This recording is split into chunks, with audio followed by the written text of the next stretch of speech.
फिर से करना पड़ेगा। नमस्कार दोस्तों, मैं सद्गुरु शैलजा उमाकांत कामत। मैं एक पॉलिटिकल जर्नलिस्ट हूँ और एनालिस्ट हूँ। कई वर्षों से मैं मुंबई स्थित वृत्तपत्रों में पॉलिटिकल आर्टिकल्स एनालिसिस करते आ रहा हूँ। आज आपको मिलना चाहता हूँ, उसकी एक वजह है कि 2 दिन से जो दिल्ली में कांग्रेस वर्किंग कमेटी में जो ऑर्केस्ट्रा चल रहा है, इस बारे में मैं आपके साथ, कांग्रेस के बारे में आपके साथ बात करना चाहता हूँ। मेरा वीडियो में स्टार्ट करने के पहले आपको मैं रिक्वेस्ट करूंगा कि मेरा जो चैनल है टाइम्स ऑफ महाराष्ट्र, इसको आप लाइक कीजिए, शेयर कीजिए और सब्सक्राइब भी कीजिए, क्योंकि this would be like inspiration to me. आपके साथ मैं बार बार बातें करूं, उसके लिए मुझे इस सब्सक्रिप्शन की बहुत ज़रूरत है। मेरा वीडियो कंटिन्यू करने के पहले मैं आपको फिर से रिक्वेस्ट करता हूं कि जो कोविड-19 का जो पेंडेमिक का जो डेंजर है वो अभी तक फिलहाल है, मुंबई शहर में है, महाराष्ट्र में है, हमारे पूरे भारतवर्ष में है। तो इसके लिए जो शासन के जो निर्देश आते हैं हमें बार बार, वो फुल निर्देश आप मान्य करके उस तरह से बिहेव कीजिए। वो आपके लिए, आपके फैमिली के लिए, हमारे महाराष्ट्र के लिए, हमारे देश के लिए फायदेमंद है। दोस्तों, मैं एक बार आपको एक स्पष्टीकरण देना चाहता हूँ। वो ये है कि मैं कांग्रेसमन नहीं हूँ। मैं कांग्रेस की राजकीय विचार प्रणाली में मान्य नहीं करता हूँ। उसी तरह से मैं भारतीय जनता पक्ष का भी आइडियोलॉजी में मान्य नहीं करता हूँ। लेकिन मेरे दिल में एक बात मैं हमेशा मानता हूँ कि कांग्रेस पार्टी ने हमें स्वातंत्र्य दिया है, और इस वजह से Congress had a glorious history. और ऐसी कांग्रेस की स्थिति आज क्या हो गई है, कांग्रेस का ये स्टेट ऑफ अफेयर्स क्यों हुआ है, इसकी वजह क्या है? इस सब कांग्रेस का जो डाउनफॉल हो रहा है, इस डाउनफॉल के लिए कौन रिस्पॉन्सिबल है? इसके लिए मैं चाहता हूं कि एक सशक्त राजकीय प्रणाली इस देश में अस्तित्व में आनी चाहिए, और उसके लिए 2 पार्टी की जरूरत रहती है, एक सत्ताधारी और एक विरोधी। कांग्रेस आज विरोधी पक्ष में है, विरोधी पक्ष की भूमिका कर रही है। तो कांग्रेस सशक्त होना हमारे देश के लिए, हमारे लोकशाही के सबलीकरण के लिए बहुत आवश्यक है। ये मेरी धारणा है। इसी वजह से मैं आपके साथ ये सब बातें करने आ रहा हूँ।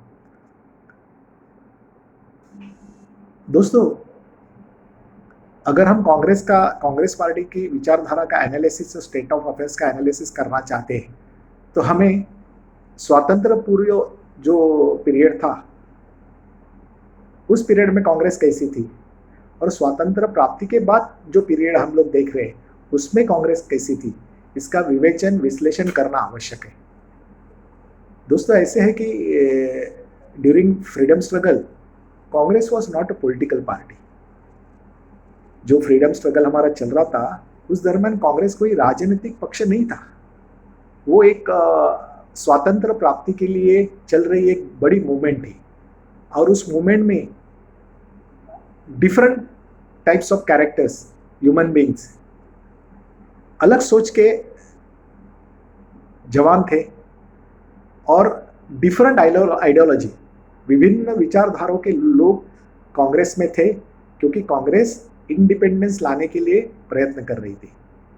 उसमें कम्युनिस्ट थे, उसमें सोशलिस्ट थे, उसमें कैपिटलिस्ट थे, उसमें ट्रेडिशनल थिंकिंग वाले परंपरावादी जो थे, आरएसएस के लोग भी थे, उसमें स्टूडेंट्स रिप्रेजेंटेटिव थे, उसमें लेबर इंटरेस्ट को प्रोटेक्ट करने वाले थे। ऐसे भिन्न भिन्न व्यक्तिमत्व और भिन्न भिन्न विचारधारा के लोगों को साथ मिला के कांग्रेस इंडिपेंडेंस प्राप्त करने के लिए कोशिश कर रही थी। जैसे कि हमारे प्रोफेसर रजनी कोठारी कहते थे कि Congress was a umbrella political party. इसी वजह से तो स्वातंत्र के टाइम में कांग्रेस का जो बेस था, और कांग्रेस जो थी वो गरीबी की लाइन में जो आखिरी आदमी है, उसके सोशल और इकोनॉमिक इंटरेस्ट के लिए कांग्रेस फाइट कर रही थी। स्वातंत्र प्राप्ति के लिए प्रयत्न कर रही थी। इंडिपेंडेंस मिलने के बाद after 1947 on an average Congress का जो छतरीदारी यानी कि अम्ब्रेला पॉलिटिकल पार्टी, ये जो एक स्वरूप था वो वैसे ही था। लेकिन स्वातंत्र मिलने के बाद वहाँ से कम्युनिस्ट, सोशलिस्ट, हिंदुत्ववादी अपने अपने कार्यकर्ताओं को लेकर कांग्रेस से बाहर हो गए और महात्मा गांधी जी की डेथ हो गई, सरदार वल्लभ भाई पटेल की डेथ हो गई। उसके बाद रियल नेहरू पर्व की शुरुआत हो गई। नेहरू एरा जो बोलते हैं उसकी शुरुआत सरदार वल्लभ भाई पटेल की डेथ होने के बाद उसकी शुरुआत हो गई। लेकिन उसके बावजूद भी उस समय कांग्रेस का जो अम्ब्रेला पार्टी का जो नेचर था, स्टेटस था, वो बिल्कुल वैसा ही था नेहरू एरा में भी। नेहरू, जैसे मैंने पहले कहा कि उस दरमियान गरीबी की लाइन में जो आखिरी आदमी है खड़ा, उसके इकोनॉमिक्स इंटरेस्ट के लिए कांग्रेस फाइट कर रही थी। कांग्रेस इंडिपेंडेंस के पहले नेहरू एरा में भी वही प्रिंसिपल हम लोग कांग्रेस चला रही थी। और इसी दरमियान कांग्रेस के ऊपर या नेहरू, पंडित जवाहरलाल नेहरू के विरुद्ध लोकसभा के बाहर बहुत क्रिटिसिज्म हो रहा था उनके पॉलिसीज को लेकर। इंटरनेशनल पॉलिटिक्स थी, डोमेस्टिक पॉलिटिक्स थे, क्योंकि नेहरू जी ने नए नए कंसेप्ट इंडिया में लाए। हमारा इंडस्ट्रियलाइजेशन का बेस नेहरू जी ने तैयार किया। उन्होंने non alignment movement international politics में लाई। उनका चाइना के बारे में जो धोरण था उसके बारे में पार्लियामेंट के बाहर पे नेहरू जी पे बहुत सा क्रिटिसिज्म हो रहा था। और नेहरू चुप थे, कभी कभी रिप्लाई देते थे, लेकिन अपने खिलाफ जो बोल रहे, इस बात को लेके उस वक्त जो एडिटर्स थे, जो रिपोर्टर्स थे, जो मीडिया के मालिक थे, उनके घर में रात को 12 बजे के बाद कोई सीबीआई वाला नहीं गया, कोई ईडी वाला नहीं गया। इतनी लोकशाही वहां थी, तब थी। आज जो रूलिंग कर रहे हैं, आज जो पॉलिटिकल पार्टी सत्ता में है, इन्होंने ये बात हमेशा ध्यान में रखनी चाहिए। वही तो हमारी डेमोक्रेसी है ना, यही तो लोकशाही है ना, इसी को तो लोकशाही कहते हैं ना। नेहरू जी ने क्या किया बाद में? उनके काल में बहुत कुछ हो रहा था, बहुत कुछ हो रहा था। नेहरू जी के बाद, नेहरू जी का अंत होने के बाद कांग्रेस में जो सिंडिकेट थे, उसमें कामराज थे, निजलिंगप्पा थे, सका पाटिल थे, एस के पाटिल थे, मोरारजी भाई देसाई थे।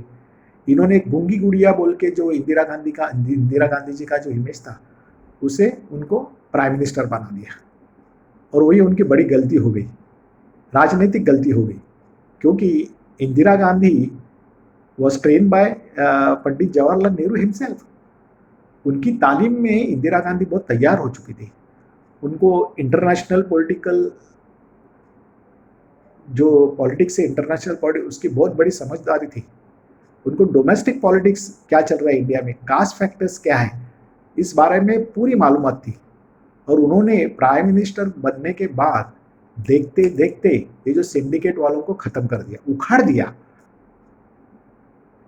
नई नई घोषणा की, बैंक नेशनलाइजेशन किया, जो राजे महाराजे थे उनकी प्राइवेट प्रोसेस उन्होंने कैंसिल कर दी, बैंक का राष्ट्रीयकरण किया, गरीबी हटाओ, ये घोषणा उन्होंने दी, ये इतनी पॉपुलर हो गई। और उसी एक वजह से गरीबी हटाओ ये घोषणा होने के बाद इंदिरा गांधी और कॉमन मैन में एक बॉन्ड बन गया। और देखते देखते इंदिरा गांधी ने गवर्नमेंट और पार्टी में अपना डोमिनेंस, ग्रिप जिसको बोलते हैं, वो एस्टैब्लिश की। इस काम में उन्होंने चंद्रशेखर, मोहनदारिया जैसे कि वो टाइम के तरुण तुर्क उनको बोला जाता था कांग्रेस में, उनको बहुत आगे किया। और इनको आगे करके ये जो सिंडिकेट को उन्होंने खत्म किया। लेकिन ये करते करते उन्होंने एक गलती की कि गांव की लेवल से फिर शहर है, फिर राज्य की तरफ थे। और ये सब फील्ड्स में काम करने के बाद, लेवल पे काम करने के बाद, जो कांग्रेस में शीर्षस्थ जो सेंट्रल लीडर बन गए थे, ऐसे स्टेट लेवल के जो लीडर्स थे उनको उखाड़ने की राजनीति उन्होंने की। जैसे मैंने बोला कि ये जो हमारा गांव की लेवल पे जो कांग्रेस का कार्यकर्ता था वो बहुत समझदार था, उसको राजनीति की पूरी मालूमात थी, वो बहुत कमिटेड था। अभी महाराष्ट्र का उदाहरण लेंगे हम, तो महाराष्ट्र में धोती और सदरा डालने वाला, गांधी टोपी पहनने वाला जो हमारा कॉमन गांव लेवल का जो कांग्रेस कार्यकर्ता था, वो बहुत पहुंचा हुआ था, वो पूरी राजनीति जानता था, कास्ट फैक्टर जानता था, अर्थकारण जानता था। और तब के जो कांग्रेस के लीडर थे वो भी, उनको भी मालूम था कि ये गांव लेवल पे जो हमारा कांग्रेस का कार्यकर्ता है वो भी बड़ा जिम्मेदार है, बड़ा वजनदार है, और वो भी उनके जो मत थे, उनका जो ओपिनियन था, उसकी हमेशा कदर करते थे। इंदिरा गांधी ने क्या किया, इंदिरा गांधी जी ने क्या किया कि ये जो कांग्रेस के सेंट्रल पावरफुल और परफॉर्मेंस लीडर थे, उनको उखाड़ने की राजनीति करते करते उन्होंने ये जो गांव लेवल का जो रियल कमिटेड और रिस्पॉन्सिबल, बहुत मेहनती जो कांग्रेस वर्कर था, उसको भी उखाड़ दिया। अभी महाराष्ट्र का ही उदाहरण लेंगे तो उस वक्त महाराष्ट्र में यशवंतराव चव्हाण, वसंतराव नाईक, फिर वसंत दादा पाटिल, ऐसे बुजुर्ग लीडर थे जिन्होंने कुछ अपना सॉलिड परफॉर्मेंस दे के गांव लेवल से वो लोग सेंट्रल लेवल पे आए थे। उनको उखाड़ने के लिए उन्होंने नासिकराव तिरपुड़े, राम पंडागड़े, बैरिस्टर अब्दुले, बाबा साहेब भोसले, ऐसे लोगों को शक्ति दी। उनको मिनिस्टर, किसी को नगर सेवक बनाया, किसी को आमदार बनाया, किसी को खासदार बनाया, किसी को मिनिस्टर बनाया, किसी को चीफ मिनिस्टर बनाया। और ये प्रोसेस में जो कांग्रेस का गांव लेवल का जो कार्यकर्ता वो हमेशा के लिए उखड़ गया। ये कांग्रेस के हिस्ट्री में ये एक पहला टर्निंग पॉइंट था। और दूसरे बाजू में इंदिरा गांधी क्या कर रही थी, इंदिरा गांधी जी क्या कर रही थी, उन्होंने एक से एक बड़े बड़े, जैसे गरीबी हटाओ के मैंने बोला, वो घोषणा दी। बैंक नेशनलाइजेशन किया, सभी बैंक जो थे प्राइवेट सेक्टर में उनका राष्ट्रीयकरण किया। और ऐसी घोषणा और उनके साथ ऐसी बड़ी बड़ी बातें करके उनका और कॉमन मैन का एक बॉन्ड बन गया। और ये प्रोसेस में इंदिरा गांधी जी ने ये काम किया, जो कांग्रेस वर्कर थे, जो कमजोर थे कांग्रेस में, जिनको कोई जनाधार नहीं था, पब्लिक में कोई इमेज नहीं थी, ऐसे कार्यकर्ताओं को उन्होंने शक्ति दी। क्यों दी शक्ति? कि उनको जो स्टेट लेवल के, राष्ट्रीय लेवल पे जो आए थे, जैसे मैंने यशवंतराव चव्हाण जी की बात की, ऐसे स्टेट लेवल के जो बड़े बड़े लीडर थे उनको उखाड़ने के लिए उन्होंने ये ऐसे कमजोर, जनाधार जिनके पास नहीं है, ऐसे लोगों को, ऐसे कांग्रेस कार्यकर्ताओं को उन्होंने शक्ति दे दी। और ये करते करते उन्होंने ये भी किया, क्योंकि वो इलेक्शन जीत रही थी, 69 के पहले जो इलेक्शन हुआ वो भी उन्होंने जीती थी। उसके बाद उन्होंने बांग्लादेश मुक्ति संग्राम में हमने हिंदुस्तान को विजय प्राप्त करके दिया था। 1972 में जो इलेक्शन हुआ उसमें उनको बहुत बड़ा यश प्राप्त हुआ। तो उन्होंने ये सब विक्टरीज का इस्तेमाल करके सभी कांग्रेस वर्कर के माइंड में उन्होंने ये एक ख्याल दे दिया कि Indira Gandhi is India and India is Indira. Indira Gandhi ji को कांग्रेस में पर्याय नहीं है, उनके बिना कांग्रेस चल नहीं सकती।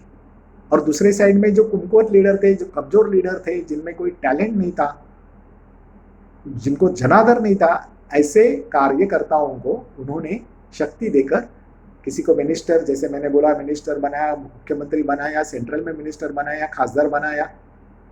तो उन्होंने भी ये बात मान्य कर ली। और इस प्रोसेस में मैंने जैसे बोला, जो गांव लेवल का जो कांग्रेस का कमिटेड कार्यकर्ता था वो हमेशा के लिए वहां से निकल गया। यही सब करते करते उनका इकोनॉमिक फील्ड में, अर्थकारण में उनका ध्यान नहीं था। इसके लिए 1974 के बाद इंडिया में एक माहौल बन गया, स्ट्राइक्स होने लगे, बहुत से आंदोलन की शुरुआत हो गई और हाहाकार मच गया, सभी जगह हलचल मच गई। और उसी दरमियान लोकनायक जयप्रकाश नारायण, सर्वोदय के लीडर थे, कांग्रेस के भूतपूर्व लीडर थे, जिन्होंने राजकीय संन्यास लिया था, वो फिर से राजनीति में आ गए। और उन्होंने गुजरात को मद्देनजर रखते हुए वहां से नवनिर्माण का कॉल दे दिया। और देखते देखते उन्होंने इंदिरा गांधी जी को उखाड़ दिया राजनीति से। और 1977 से 1980 तक उन्होंने जनता पार्टी का एक अनसक्सेसफुल अटेम्प्ट किया। इंदिरा गांधी बहुत चालाक थी, इंदिरा जी बहुत चालाक थी। 1980 की इलेक्शन में वो फिर से सत्ता में वापस आ गई।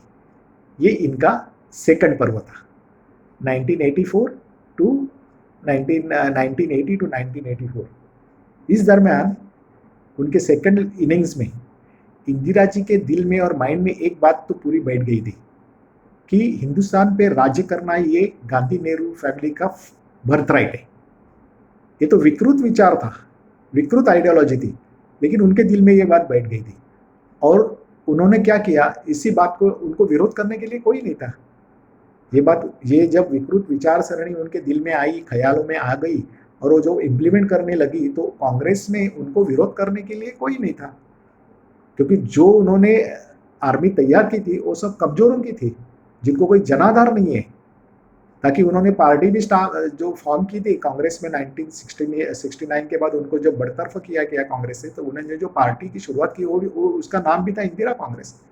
तो उनकी खुद की पार्टी बन गई, तो उनको विरोध करने के लिए कोई नहीं था। इस समय में जो इंदिरा गांधी जी बोल रही थी वही सब एक्सेप्ट कर रहे थे। इसका फायदा लेके उनके दिल में जो ख्याल आया, जो विकृत विचार आया, उसको आगे बढ़ाने के लिए उसका नतीजा क्या हुआ, तो पहले संजय गांधी राजनीति में आ गए, उसके बाद राजीव गांधी राजनीति में आए। संजय गांधी थोड़े दिन के लिए ये राजनीति में आ गए, स्टार बन गए, उसके बाद उनका देहांत तो हो गया। राजीव गांधी तो डायरेक्ट प्राइम मिनिस्टर बने। और मैंने जैसे ऊपर पहले कहा कि कांग्रेस में जो गए, गांव लेवल का जो कार्यकर्ता था उसको तो उन्होंने उखाड़ दिया था, और कमजोर जनाधार नहीं है ऐसे लोगों को उन्होंने शक्ति दी थी। इसके लिए राजीव गांधी जब प्राइम मिनिस्टर बने, उनके पास कोई सोशल या पॉलिटिकल फील्ड का एक्सपीरियंस नहीं था। उन्होंने कभी ये काम नहीं किया था, उनको गवर्नमेंट लेवल का, वो कभी नगर सेवक नहीं थे, राजीव गांधी कभी आमदार नहीं थे, खासदार नहीं थे, मिनिस्टर नहीं थे, तो भी उनका एक ही क्वालिफिकेशन था, he was a son of Indira Gandhi. Indira ji के सुपुत्र थे। ये एक बेसिक क्वालिफिकेशन में वो डायरेक्ट भारत के प्रधानमंत्री बन गए। और कांग्रेस इतनी अंदर से कमजोर हो गई थी कि इस उनके प्राइम मिनिस्टर बनने के प्रोसेस में किसी कांग्रेस वाले ने उनको अपोज नहीं किया। जो ऊपर से मैं जो पहले से जो बोल रहा है उसका ये सब 1969 से लेकर 1984 तक इंदिरा जी ने कांग्रेस को उखाड़ने के लिए जो एक फाउंडेशन तैयार करके रखा था, इसका ये बाय प्रोडक्ट था। इसके लिए किसी ने उनको अपोज नहीं किया। फिर राजीव गांधी का दुर्दैवी अंत होने के बाद असल में तो कांग्रेस में बहुत समझदार कैपेबल लीडर थे। शरद पवार थे, नरसिम्हा राव थे, अर्जुन सिंह थे, ऐसे बहुत सारे लीडर थे जो कांग्रेस का नेतृत्व करने में सक्षम थे, लेकिन उनको संधि नहीं मिली। लेकिन जब नरसिम्हा राव प्राइम मिनिस्टर बने, प्रधानमंत्री बने, तो उनके 5 साल के कार्यकाल में उन्होंने नेहरू गांधी फैमिली को इंटरफियरेंस करने को दिया नहीं। इंडियन इकोनॉमी में चेंज उन्होंने लाया। लेकिन फिर से 1988 में कांग्रेस इलेक्शन में हार गई। भारतीय जनता पक्ष के वाजपेयी प्राइम मिनिस्टर बन गए। यही एक अपॉर्चुनिटी लेकर सीताराम केसरी जी को और नरसिम्हा राव जी को बाहर करके कांग्रेस वालों ने एक मुहिम स्टार्ट की, डिस्कशन स्टार्ट किए, प्रेस कॉन्फ्रेंस हो गए, मिलना जुलना स्टार्ट हुआ, और इतना प्रेशराइज करके सोनिया गांधी को उन्होंने पॉलिटिक्स में मजबूरी से आई। सोनिया जी पॉलिटिक्स में आ गई, इसकी एक वजह थी। वो वजह ये थी कि जो मैंने पहले बोला कि इंदिरा जी के सेकंड पर्व में उनके माइंड में, दिल में ये बात बैठ गई थी कि हिंदुस्तान पे राज करना, भारत पे राज करना, ये नेहरू गांधी फैमिली का बर्थ राइट है। इसी बात को फिर से उनकी सत्ता लाने के लिए सोनिया गांधी राजनीति में आ गई।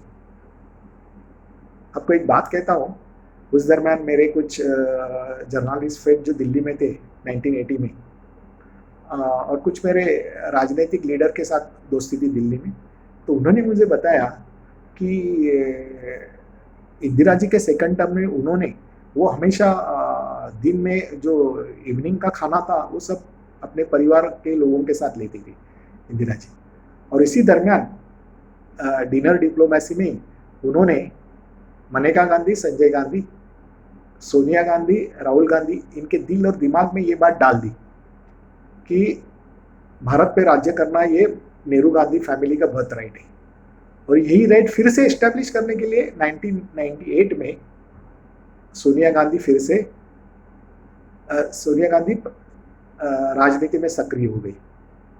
उसके बाद 2004 में 4 से लेकर 2014 तक कांग्रेस पार्टी सत्ता में थी और वो कांग्रेस के अध्यक्ष बनने के बाद 1988 में अध्यक्ष बनने के बाद वही विकृत मनोवृत्ति से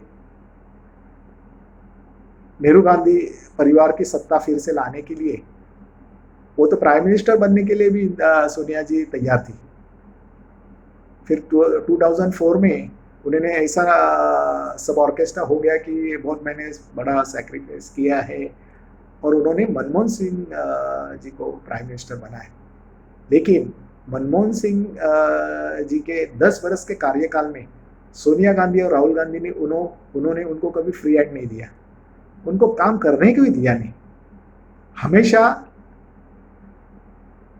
यूपीए के अध्यक्ष होने के नाते से उन्होंने पूरा जो राजनीतिक और पॉलिटिकल फोकस जो था वो उन्होंने खुद के ऊपर रखा था। ऐसे कभी मैंने सुना नहीं, कभी देखा नहीं, कभी कहीं पढ़ा नहीं, कई दोस्तों से मालूम नहीं हुआ कि उन्होंने जो कमजोर कार्य, जो अच्छा गांव लेवल का जो कार्यकर्ता था उसको कभी शक्ति दी है। पार्टी बढ़ाने के लिए जो संगठन करना चाहिए वो कभी उन्होंने किया नहीं, पूरा फोकस उन्होंने खुद के ऊपर दिया था। और राहुल जी ने क्या किया? राहुल जी क्या करते थे? वो तो सो रहे थे, तभी मजा कर रहे थे। क्या उन्होंने सोनिया गांधी ने कौन सी पॉलिटिकल प्रिंसिपल्स इस देश में लाए? अब सोचिए इस बारे में, क्या उन्होंने किया? 20 बरस के प्रदीर्घ उनके राजकीय कार्यकाल में लिखे हुए भाषण पढ़ने के सिवा उन्होंने कुछ किया नहीं है। कौन से ट्रेडिशन, अच्छे ट्रेडिशंस उन्होंने राजनीति में लाए, एस्टेब्लिश किया? आप मुझे देखिए, बताइए। राहुल गांधी जी ने क्या किया? उन्होंने बहुत एक बड़ा पैराग्राफ किया कि भारत के प्रधानमंत्री जी ने जो स्टेटमेंट या पॉलिसी बनाई थी उसको जाहिर रीत्या उन्होंने पब्लिक में फाड़ कर फेंकी थी। ये इनका परफॉर्मेंस था। राहुल जी ने 10 बरस के कांग्रेस के कार्यकाल में 2004 से लेकर 2014 तक कुछ काम नहीं किया, सो रहे थे वो।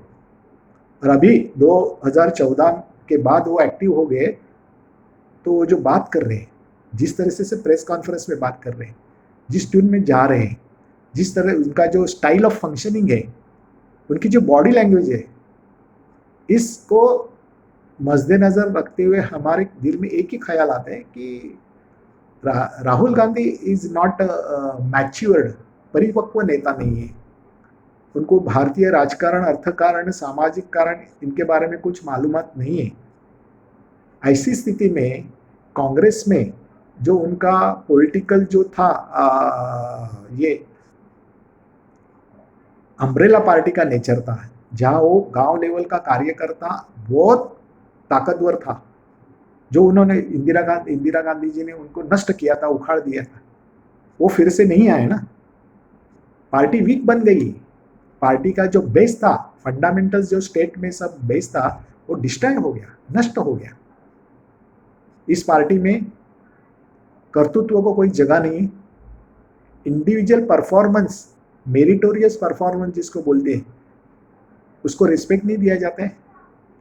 अगर कोई कार्यकर्ता, कोई जानकार है, स्टडीड है, राजनीति अच्छी तरह से जानता है, जिसको जनाधार है, उसका रिस्पेक्ट, आदर इस पार्टी में नहीं होता है।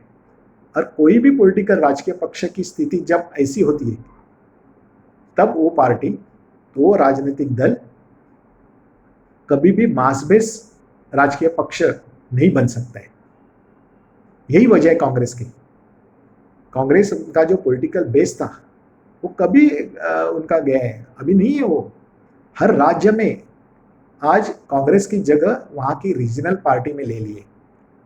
वहाँ का जो पॉलिटिकल हिस्से में आज अनेक स्टेट जो है हिंदुस्तान में, उनका जो पॉलिटिकल वेटेज है, हिस्सा जो है राजनीतिक हिस्सा पावर का, वो वहाँ की रीजनल पार्टी ले चुकी है। 2014 के इलेक्शन में कांग्रेस को 40 सीटें मिली लोकसभा में।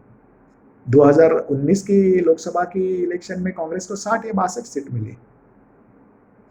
क्या किया इन्होंने? अभी भी सोनिया गांधी जी, राहुल गांधी जी, प्रियंका गांधी जी, वो वही स्टेट ऑफ माइंड में है। उनके दिमाग में वही बात है कि हिंदुस्तान पे राज्य करना ये नेहरू गांधी फैमिली का फैमिली बर्थ राइट है। और ऐसी विकृत मनस्थिति में ये जो आइडियोलॉजी है विकृत है, वो बाहर नहीं आ रहे। उनको ये बात समझ में नहीं आती है। कोई भी पार्टी आज जो उन्होंने पार्टी का स्टेटस है, स्टेट ऑफ अफेयर्स है, वो उनके पास वो सब जैसे उनके स्तुति पाठक है। They are all singing her their praises. और इंदिरा जी ने जो कल्चर लाया था 1969 से लेकर 84 तक कि everybody has to loyal to the Indira Gandhi family.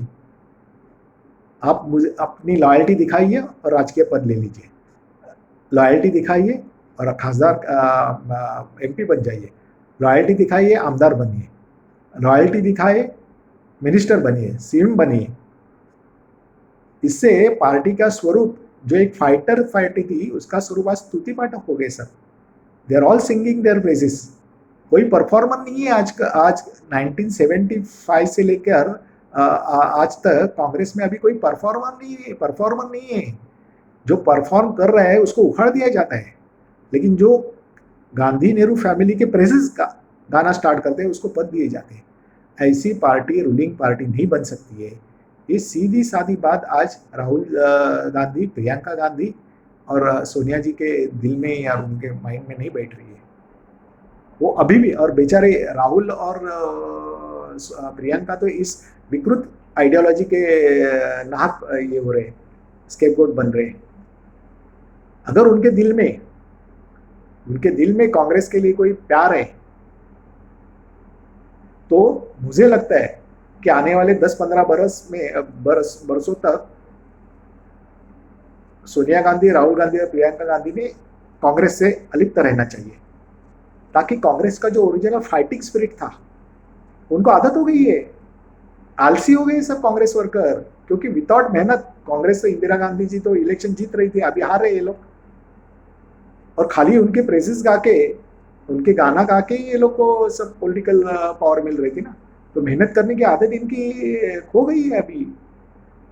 अगर ये तीन व्यक्ति कांग्रेस से 10-15 बरस के लिए अलिप्त हो जाते हैं, चुप बैठते हैं, तो कांग्रेस वर्कर गांव लेवल से काम स्टार्ट करेगा। फाइटिंग कॉमन मैन के जो इश्यूज है, दलितों के इश्यूज है, इकोनॉमिकली वीकर सेक्शन के जो इशू है, बहुजन समाज के जो सामाजिक राजकीय इश्यूज है, उनको लेकर ये वर्कर फिर से ऊपर आएगा।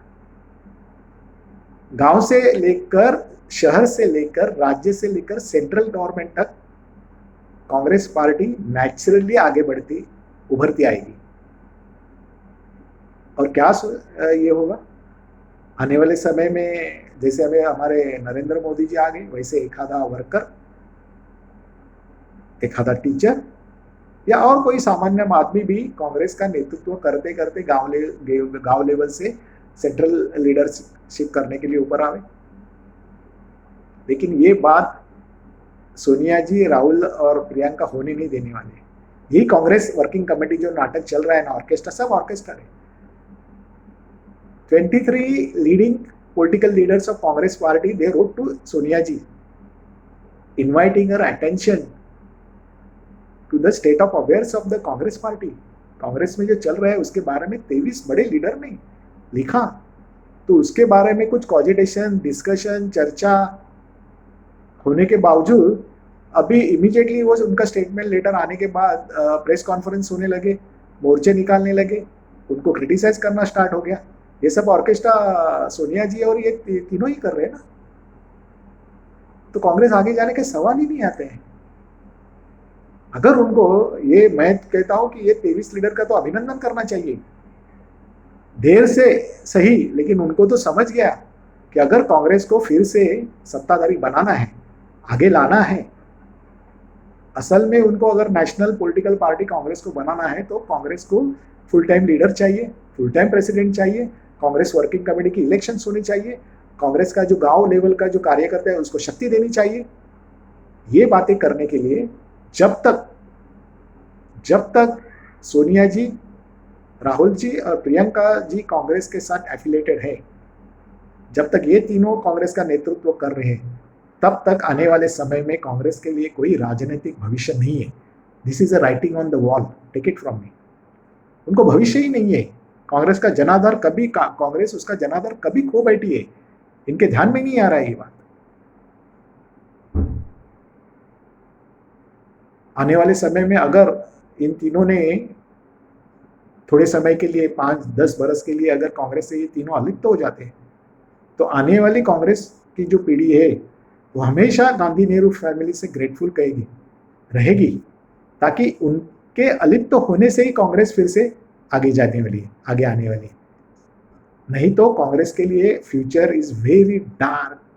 कांग्रेस के लिए कोई फ्यूचर नहीं है। Congress has no future political career. कोई कांग्रेस के लिए राजनीति में स्थान नहीं है। आज जो 60 सीटें है वो आने वाले समय वो भी नहीं रहेगी। दोस्तों, मेरा ये कांग्रेस पार्टी के बारे में जो विवेचन मैंने किया है वो मैंने दिल से किया है। मुझे लगता है कि कांग्रेस फिर से आनी चाहिए, फिर से स्ट्रांग पॉलिटिकल पार्टी बननी चाहिए। वो हमारे देश के लिए, हमारे राज्य के लिए आवश्यक है। आपको मेरा विवेचन कैसा लगा ये आप मुझे रिमार्क में लिख कर मुझे भेजें, नोट डाउन कीजिए रिमार्क में। और मैं मराठी और इंग्लिश में जो भी आर्टिकल्स लिखता हूँ वो सभी आर्टिकल्स और मेरे वीडियोस, मराठी इंग्लिश में जो मैंने वीडियोस बनाए वो सब मेरे ट्विटर अकाउंट पे उपलब्ध है। वैसे ही मेरा जो ब्लॉग है sadgurukamat.blogspot.com, इसके ऊपर मेरे सब मराठी, हिंदी, इंग्लिश सब आर्टिकल्स अवेलेबल है। मेरा फेसबुक अकाउंट पे आप मुझे मिल सकते हैं। और जिन लोगों को राजनीति में इंटरेस्ट है और जो पॉलिटिकल साइंस के जो स्टूडेंट्स हैं, अगर वो मेरे ब्लॉग पे जाके वो सब पढ़ते तो उनके लिए वहाँ उनको बहुत कुछ सीखने मिलेगा, बहुत कुछ अच्छा पढ़ने मिलेगा। तब तक आप अपनी खुद की, अपने फैमिली की, अपने प्रदेश की चिंता कीजिए कोविड-19 से बचने के लिए। Take care.